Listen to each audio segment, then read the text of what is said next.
This is an iPulse Middle East report. I am Jalen Alou. And I'm Gretchen Lemke-Peña. Israel's war with Hamas erupted again today after a week-long truce expired. The last deal extending the truce until today was announced on Wednesday. Experts back then were hopeful. John Lawrence reports.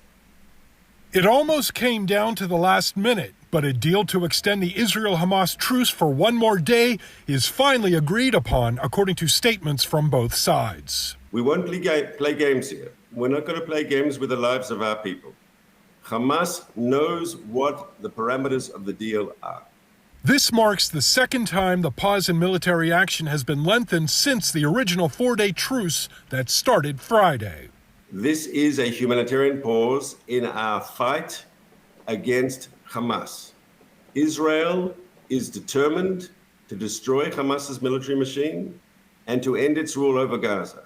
Since the pause began, dozens of Israelis were freed by Hamas and 210 Palestinians were released from Israeli jails, according to officials. Some much-needed aid has also been brought into the Gaza region as the Hamas-led Ministry of Health says the healthcare system in northern Gaza has lost more than 60% of its capacity over all of its hospitals. The level of aid to Palestinians in Gaza remains completely inadequate to meet the huge needs of more than 2 million people. As for what lies ahead, the Israeli position is crystal clear on this. If Hamas continues to release hostages, 10 a day, we will extend the pause. I'm John Lawrence reporting. But those negotiations have broken down, and Israel is reportedly hitting houses and buildings in Gaza City after Hamas fired missiles earlier today. Experts predict renewed calls for a ceasefire now that the war has resumed. CNN's Brian Todd reports about a pro-Israel protest during the first outbreak of violence. We stand! A show of support drawing tens of thousands in Washington, including lawmakers from both parties. The survival of the state of Israel and her people unites us together, and it unites all Americans. A rally to support Israel at a time of war. We support Israel's fight to rid itself of the terror threat and restore safety and security to its people. And to push for the release of hostages held by Hamas. The mother of hostage Hirsch Goldberg Poland pressing for action. Why is the world accepting that 240 human beings from almost 30 countries have been stolen and buried alive? Shaked Haran has 7 family members who've been kidnapped, including a 3-year-old niece. I don't know if anyone is holding her hand, is keeping her warm. We don't know anything. She came here from Israel, worried that the public's attention is focusing elsewhere. People are talking about ceasefire, about a pause, but they're not talking about the hostages. The rally also focused on countering anti-Semitism amid a spike in incidents at college campuses and elsewhere. College and university presidents, if you remain weak, if you remain silent, you are complicit. Political graffiti against Israel was found at the rally site this morning. What scares me now is what I'm seeing, the anti-Semitism I'm seeing in the U.S. Seeing that out in the open is really terrifying. So it's also good to be here with people in solidarity. Today, calls for action against hate. Like our ancestors, who for 3,000 years looked hate straight in the eyes, we too will prevail. Tight security in D.C. with roadblocks and checkpoints, with rallies to support Israel dueling with rallies to support Palestinians in a battle to win over public opinion. I support everybody's right to protest. I just wish that people would come at it from a perspective of peace and coexistence. Most of the hostages taken in the October 7th attack still remain under Hamas control. And while the war starts up again, the debate between the two sides in this tragedy rages on. But what role should educators and journalists play? Allison Wallace spoke to Lynn University Distinguished Professor of American History, Dr. Robert Watson. The goal of an educational institution is to instill critical thinking and independent thinking. So on certain issues, perhaps a university could take a side. For example, if you go back to World War II, the Nazis committing the Holocaust and horrors, it would have been horrific to think that institutions would be neutral on it.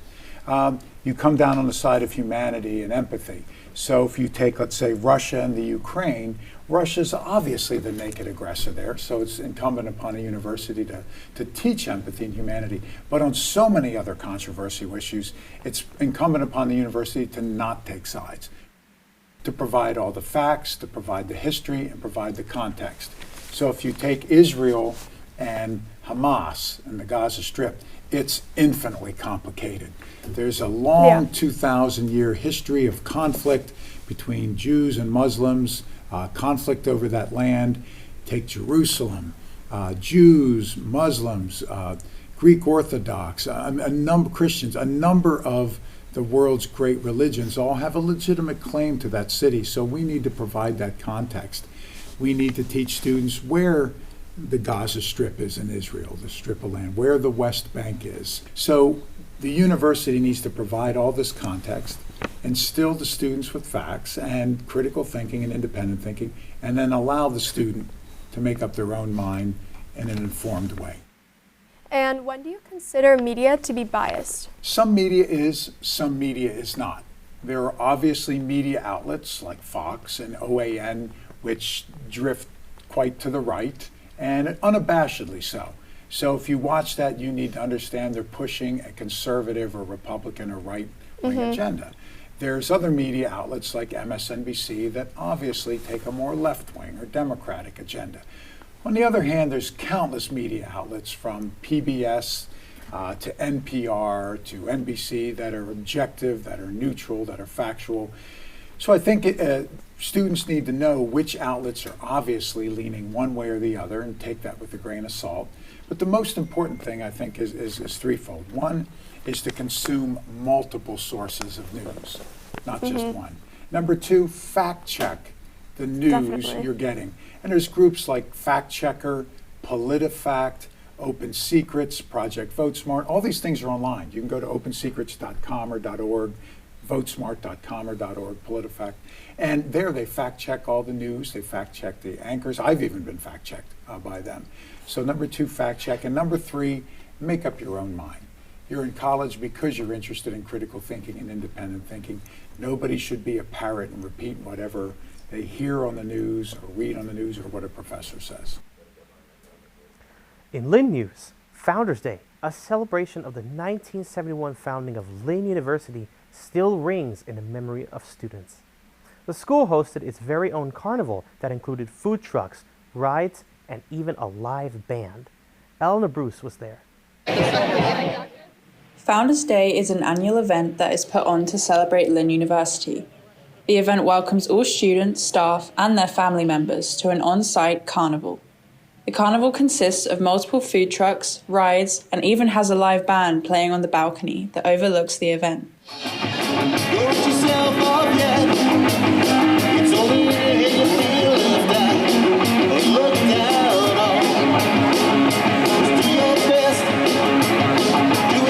All food, drink, and other activities are free to enjoy once you have signed in and got a wristband. I really love the food trucks, and the rides. They have a lot of new rides this year, which are pretty exciting. Especially the bull ride. I love the bull ride. The food.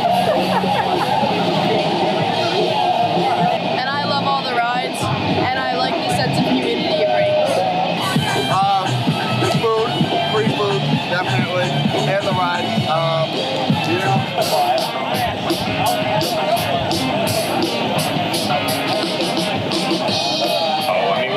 For so many years, we've kind of got it down to a science, but getting all the pizzas ready and everything, getting the ovens to temperature, getting our setup ready, just not forgetting, little things. It's great getting out to new customers, especially college kids that are coming, from other areas, other places, seeing our company, our business. We've been doing this 40 years, so just seeing new faces, new people trying our pizza is great. Not a lot of schools would have a whole carnival fair in their yard, in my opinion, so I think it really does say something about the school. This is like my favorite part of the fall. I love Founders Day. For like school events, it's the best. I love it. Yeah, I mean, it's good that, like, you know, they put in extra work, you know. I don't think most schools are doing stuff like this. So it's cool. It's unique. Despite Founders Day being such a popular event, students have additions that they wish to see in future years to come. Maybe make it later in the day so then it's like darker out and it's not as hot, because it's hot and there's not a lot of shade. Maybe more food trucks, I guess. Get a Five Guys.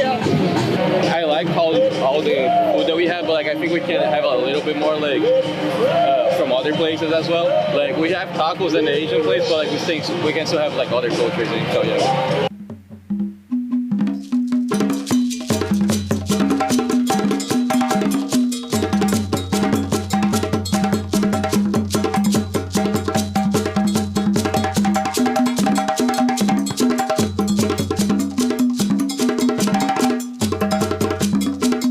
Founders Day is a common favourite in the school calendar and welcomes everyone. I'm Eleanor Bruce for iPulse. 3 weeks ago, Lynn University honored the many veterans in the Lynn community. Among them was Colonel Dave Cohen. After serving for many years as a commissioned officer in the United States Air Force, this year, Colonel Cohen joined Lynn as Dean of the College of Aeronautics. Delaney Smith reports. On Friday, November 10th in Lynn University's Palm Court, Lynn University hosted a Veterans Day ceremony to honor veterans in the Lynn community, including Lynn professor Dave Cohen. I'm Dave Cohen. I retired as a colonel out of the United States Air Force. Did 26 years active duty. I'm currently the Dean of the College of Aeronautics here at Lynn University. During his Air Force career, Cohen led air refueling and flight test units and served as a Joint Staff Planning Officer at the Pentagon. He has flown combat and combat support missions all over the globe, including in Africa, Iraq, Saudi Arabia, Turkey, Libya, Central America, and South America.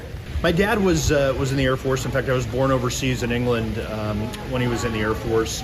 And there was just something about serving the country that I really liked. It sometimes feels a little corny, but it was important to me. And as I continued to do it throughout my career, it became even more important. And that's why I stayed, and that's why I loved it. That's why I miss it today. The ceremony commenced with the national anthem and the Pledge of Allegiance, and continued with acknowledgments of the veterans, including a 101-year-old veteran who served in World War I, and speeches made in gratitude. This ceremony held great significance for the veterans. You know, it's humbling always to be recognized for service, but yet there's something heartwarming about it. One of the reasons I joined the Lynn family here just about 3 or 4 months ago to take on this role was because it is a family, and events like this really show that it's not just lip service, that our service in the military is cared for, cared about, and that we as people are cared about, and that really that makes it very worthwhile. I'm Delaney Smith for iPulse TV News. In sports, the Texas Rangers are World Series champions after defeating the Arizona Diamondbacks. It marks the first time in the franchise's 63-year history that they have achieved the top spot. The Rangers won under the guidance of Bruce Bochy, the same manager who earned his first World Series ring with the San Francisco Giants. JT Scott reports. In their 63rd season. It's happened! The Texas Rangers win the World Series! The Texas Rangers are World Series champions for the first time in franchise history after defeating the Arizona Diamondbacks in 5 games earlier this week. The series came to a close as the Rangers defeated the Diamondbacks 5-0 in Phoenix on Wednesday. Clutch runs in the 7th and 9th inning were the pivotal moments for the Rangers in this game. Rangers shortstop Corey Seager, who is known for his World Series heroics, was the clutch performer in this game, breaking up the no-hitter in the 7th and sparking the offense for the Rangers.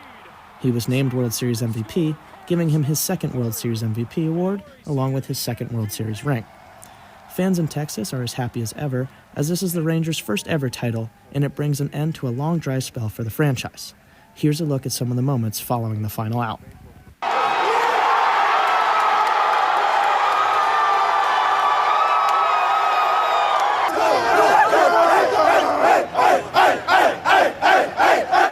We had so much fun here tonight.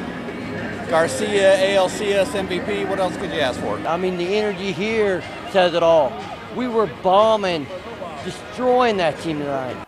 The Rangers will enjoy their victory for now, but a short offseason and spring training are not far away. Majority of the roster is set to return for the Rangers, and they will look to repeat their historic season in 2024 and chase after yet another World Series championship. For now, we wait until spring training for baseball once again. From iPulse, I'm JT Scott. Being a student athlete in college is way more demanding than most people believe. Despite the added pressure, new student athletes to Lynn report they haven't found it difficult to embrace the challenges of being a fighting knight on the field and a student in class. My name's Ashley Martinez from iPulse News, and today I'm going to be going around Lynn University interviewing new fighting knights and seeing how they're adapting to the new busy schedule as collegiate athletes. Hi, I'm Addison Zardy. I'm a freshman. I'm from RT New York, and I'm a catcher on Lynn softball.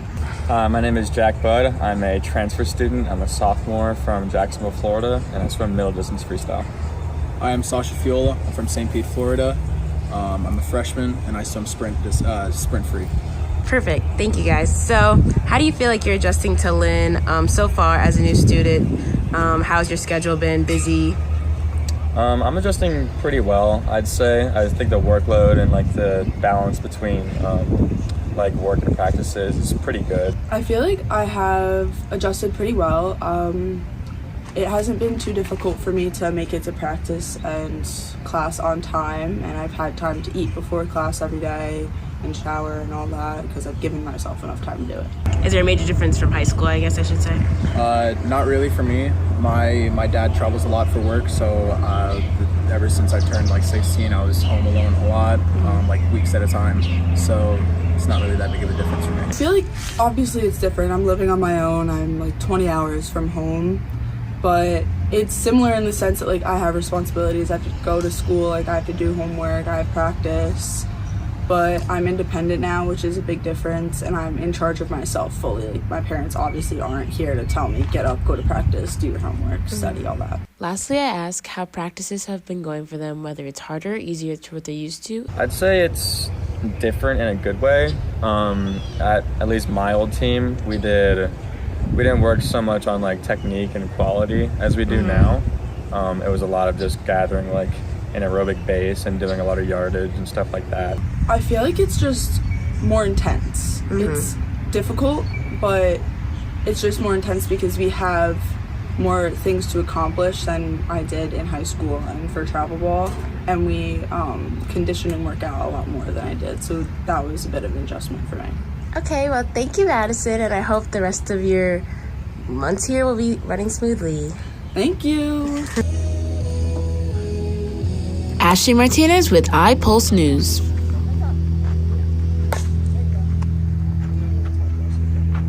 The Snyder Center for Health and Wellness is now up and running. The 20,000 square foot building is home to Lynn's Fitness, Health, and Wellness Center. Open for just over a month, it has already seen record numbers of people working out and generally becoming more active. Eleanor Bruce reports. The Snyder Center for Health and Wellness recently opened here on campus. The building has been in the works for a few years now and finally had its official opening ceremony on Tuesday the 24th of October.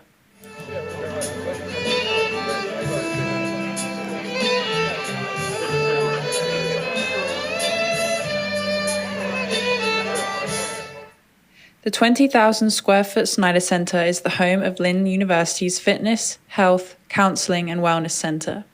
The general area is for students and employees, and a key feature of this new space is the 2,700 square foot student athlete strength and conditioning area.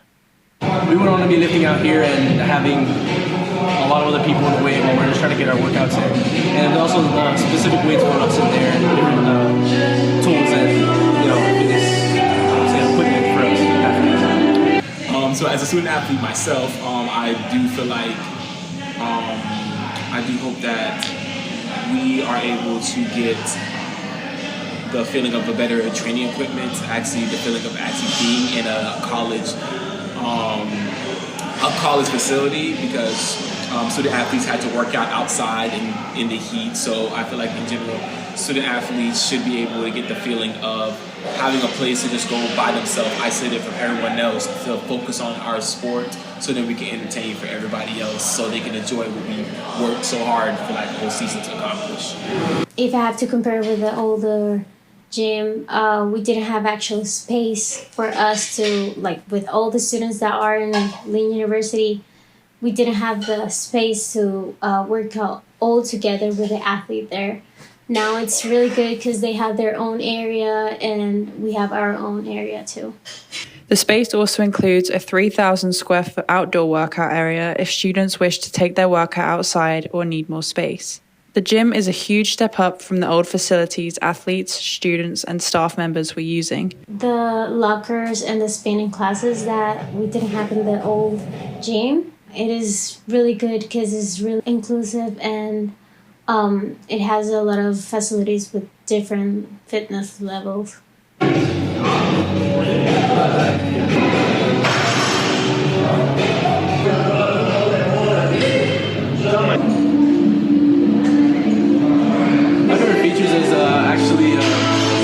I would say the new racks, honestly, because the racks over there in the hot sun were pretty bad. My favorite features of new space is definitely how we have a speed treadmill now, and it goes by the pace of how you run. Now I don't have to wait for the treadmill to start. I can just start running on it, and it automatically picks up my speed, picks up how fast I can go. No matter if it's 20 miles per hour or 5 miles per hour, it'll pick up that speed and then keep up with me instead of going to something 10. So I feel like that is my favorite part, and having 2 different weight rooms so it's not so crowded when all the athletes are in one section. That was really a pain because I couldn't get a workout in back when I was racing. The spinning classes, because as I said, is really a good option for those people that doesn't know how to lift weights properly or doesn't have an actual interest for it. But yeah, it's my favorite feature. The new location is conveniently located next to the cafeteria and much nearer other sports facilities on campus. This new space has already seen record numbers of people working out and seems to be encouraging people to get out and be more active. I'm Eleanor Bruce for iPulse. In medicine, cancer is the leading cause of death among children in the United States. Despite these statistics, there is hope. Brooke Bond reports on Michael Carranza, a 9-year-old boy who is fighting neuroblastoma with the support of his local elementary school. In medicine, cancer is the leading cause of death among children in the United States. Despite these statistics, there is hope. Brooke Bond reports on Michael Carranza, a 9-year-old boy who is fighting neuroblastoma with the support of his local elementary school.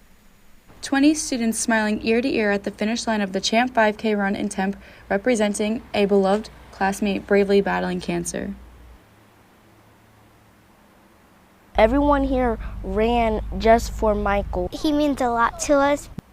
9-year-old Michael Carranza is new to the school but welcomed with open arms. At just 3 years old, Michael was diagnosed with a rare form of brain cancer called CNS neuroblastoma.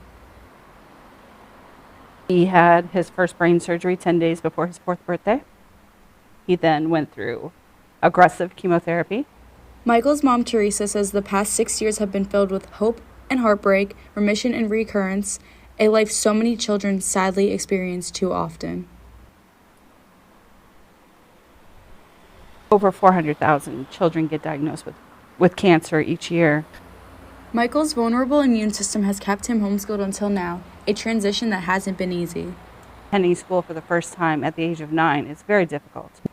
When Mariano Elementary School's Run Club heard Michael's story, they decided to act by running in a local 5K and dedicating every step to him.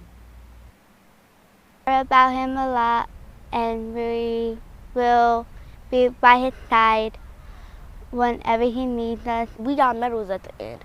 I would still give my medal to Michael because he's been fighting. They not only sought to uplift their friends' spirits, but shine a spotlight on the urgent need for increased funding and research into treatment for rare childhood cancers like Michael's. For that group to come together for him and show him the support and tell them that they're proud of him was amazing. It's a special bond helping Michael settle in at his new school and inspiring all those who see it. This is Brooke Bond from iPulse. Cancer also affects older children. After a single doctor visited a middle school girl had her life turned upside down when she was diagnosed with bone cancer. It's a story of a remarkable 4-year journey. Clifton Haskin reports. A volleyball manager, a cheerleader, a friend, and a daughter. On the outside, Annabelle Martel is your typical 8th grade girl, but the journey she's been on is far from the norm. One day, my life turned upside down. In the 4th grade, she was diagnosed with osteosarcoma in her arm, a type of bone cancer that her mom says is so rare she had a better chance at being struck by lightning. How do we fight this and do everything we could to save her life? Doctors say if you make it through 3 years of chemo, the likelihood of it returning diminishes. Annabelle was thrilled to walk into her appointment this summer, but it didn't quite go as planned. We got the call and we knew something was majorly wrong. Cancer. Twice. This time in 2 locations on her lungs. Fortunately, surgeons were able to remove them, making her cancer-free twice. Juggling school with all that is also hard. My mom would always say, there's not much you can't do. It might just look a little different. With limited mobility in her arms and cancer just removed from her lungs, she has adjusted to sports and extracurriculars in her own way, her coach supporting her fully. First day she walked in, it was, you're not going to keep me from doing things, kind of an attitude, which I love. I'm Clifton Haskin, iPulse TV News.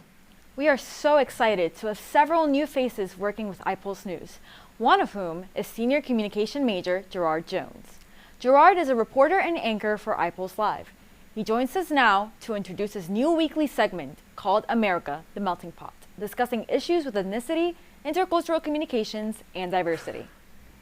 Hello, I'm Gerard Jones, and I have the privilege of presenting this segment called America, the Melting Pot.